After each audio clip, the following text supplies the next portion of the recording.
दोष नहीं देखते, ठाकुर जी भी सब में गुण ही गुण देखते। एक बार कल विठोबा की चर्चा हुई, विठोराया हमारे विठल भगवान, विठल भगवान के एक भक्त हुए, उनका नाम था त्रिलोचन दास। क्या नाम था? त्रिलोचन दास। त्रिलोचन दास जी के कोई संतान नहीं थी। 35 वर्ष, 40 वर्ष, 50 वर्ष, 60 वर्ष के हो गए पति पत्नी। अब बोले अब तो ठाकुर जी की शायद यही इच्छा है कि हमारे संतान ना हो। कोई बात नहीं देवी, अब इतना धन कमाया, इसका क्या करें? तो दोनों पति पत्नी ने एक अन्न क्षेत्र खोल दिया। अन्न क्षेत्र जानते हैं? कोई भी आओ दर्शनार्थी, तीर्थ यात्रा करने वाले आओ, बैठ के प्रसादी पाओ। दोनों पति पत्नी सेवा करते थे, पत्नी बनाती थी और ये परोसते थे। तो एक संत, 10 संत, 20 संत, 100 संत, 200 संत इनके यहां आने लगे। अन्न क्षेत्र चलता था पंढरपुर में। बूढ़ा बुजुर्ग शरीर हो गया दोनों का, लेकिन सेवा खूब भाव से करते थे संतों की।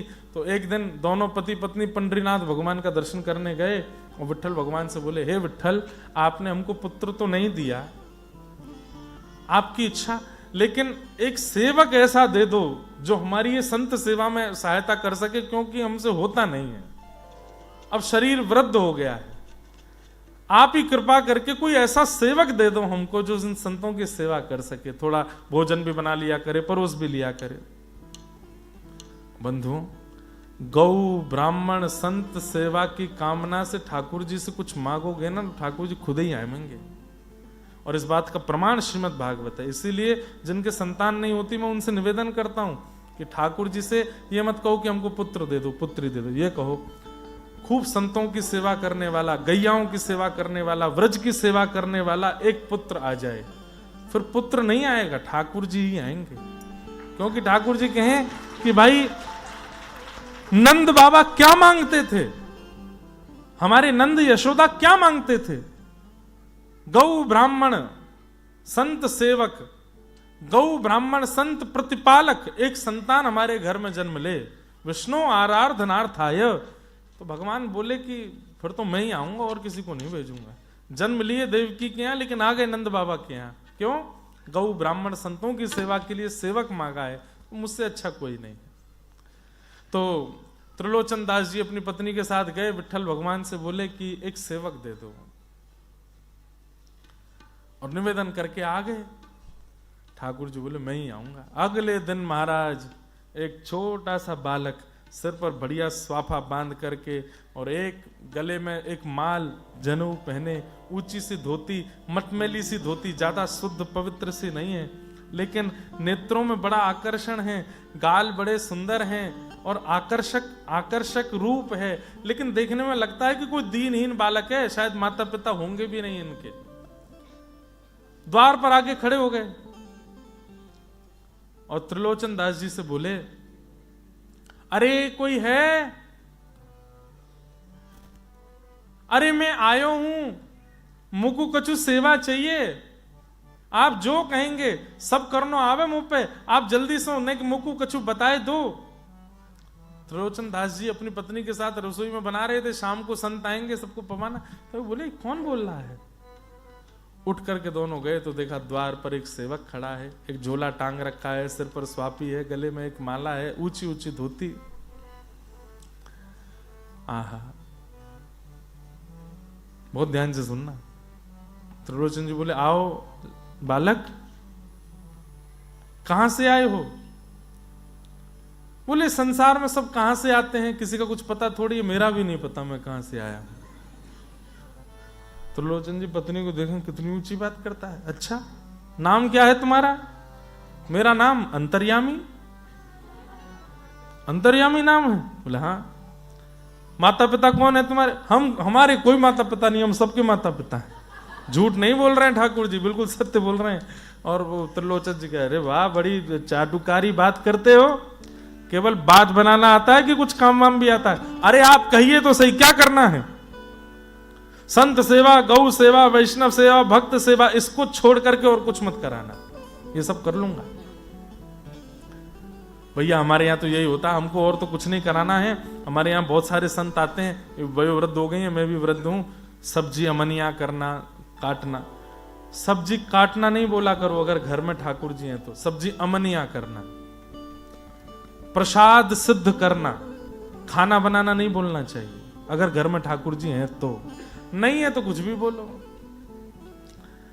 लेकिन अब ये सब बातें तो अब बाद में कभी आएंगे तो बताएंगे। तो बोले सब्जी बनाना, रोटी सेकना और जितने महापुरुष आए सबको परोसना, अरे ये सब तो मैं जन्म जन्मों से करता आया हूं, आप तो बस आज्ञा करो। और लिया अपना स्वाफा कमर पर बांधी, बोले कहां है रसोई बताइए मुझे, आप दोनों चुपचाप बैठिए मैं बनाता हूं। महाराज श्री पंडरीनाथ भगवान गए, आटा गूंद रहे हैं अपने हाथ से, पूरा आटा गूंदा ले करके ये बैठ गए, पूरी रोटी बनावे, सब्जी सिद्ध करें। और दोनों त्रिलोचन जी और उनकी पत्नी देख रहे हैं, बोले विठोबा ने कितनी जल्दी सुनी, कल निवेदन किया आज तो भेज दिया सेवक।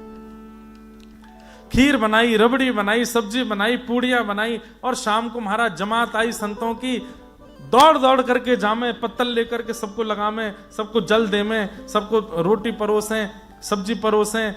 और सेठ जी बैठे हैं, बोले आप बैठे रहो बस मैं करता हूं सब। लेकिन जब ये पहले दिन की सेवा पूर्ण हुई, जब दोनों ने पाया, त्रिलोचन जी ने और उनकी पत्नी ने, तो नेत्र सज, इतना अद्भुत प्रसाद। अब बताइए मैं आपके यहां नौकरी कर सकता हूं कि नहीं? बोले भैया तुम तो सर्वगुण संपन्न हो, कहीं और बढ़िया जगह चले जाओगे तो बढ़िया वेतन मिल जाएगा, यहीं क्या करना है, हम तो बड़े भोले भाले सामान्य जीवन। नहीं नहीं मुझे यहीं सेवा करनी है, पर मेरा वेतन दूसरे प्रकार का है। बोले क्या? मैं सबको बना के पवाऊंगा लेकिन अपने हाथ की बनी रोटी खुद नहीं पाता, मुझे बना के आपको पवाना पड़ेगा। त्रिलोचन जी की पत्नी बोली ये कौन सी बड़ी बात है, छोटा सा तो है, दो तीन रोटी खाएगा बस, मैं बना दिया करूंगी। बोले मैं एक सामग्री भी अपने हाथ की नहीं खाऊंगा, सब आपको बनाना पड़ेगा। बोले हम बना देंगे। दूसरी बात क्या है? बोले दूसरी बात यह है कि मैं कितना भी खाऊं आप टोकोगी नहीं मुझे। बोले हम क्यों टोकेंगे? बोले मैं कहता जाऊं रोटी दे दो दे दो दे दो, तो देते जाना जब तक मेरा पेट ना भरे। हाँ दे देंगे, इसमें कौन सी बड़ी बात है, ज्यादा से ज्यादा 4 खा लेगा, 6 खा लेगा, 8 खा ले, 10 खा लेगा, खिला देंगे। और तीसरी बात क्या है? बोले तीसरी बात, कभी अगर आपने मुझे पेटू कहा, बहुत खाता है, पेटू है, मैं उसी दिन चला जाऊंगा। त्रिलोचन जी की पत्नी बोली मैं क्यों बोलूंगी, अरे तुम प्रेम से यहीं रहो, सब बढ़िया है। आप तो यही हो गया, पूरा डील हो गई। वो बनाते संतों का प्रसाद और त्रिलोचन जी की पत्नी शाम को बैठती चूल्हा पे और बना करके छोटी छोटी रोटी बनावे और थोड़ी बहुत सब्जी बना के दी। तो ठाकुर जी बैठ के बोले अंतर्यामी इसको नाक में डालूं, कान में डालूं, आंख में डालूं? अरे लाला कहां डाल, मुख में डालो। ये इतनी छोटी रोटी क्यों बनाई? बड़ी बड़ी रोटला बनाइए। अच्छा बड़े रोटला, अच्छा हाँ अभी बनाती हूँ। बड़े बड़े रोटला बनाए। ठाकुर जी तो पाते जामे 1 2 3 10 15 20 25 30 50 60 70। त्रिलोचन जी बोले देवी सब ठीक है, इससे ज्यादा इससे कम तो वो 100 संत पाते हैं, ये अकेला 70 रोटी पाता है। उसने मना किया था ऐसा नहीं बोलना।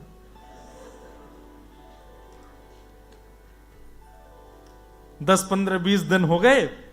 अब आसपास की पड़ोस की जो सहेलियां थी सब एक मिलती थी त्रिलोचन जी की पत्नी से, सब कहें ये तुम्हारे यहाँ ये सेवक बहुत बढ़िया आया है, ऐसा चटक मटक चलता रहता है इधर उधर, इसका रूप कितना सुंदर है, क्या नाम है? बोले अंतर्यामी नाम है।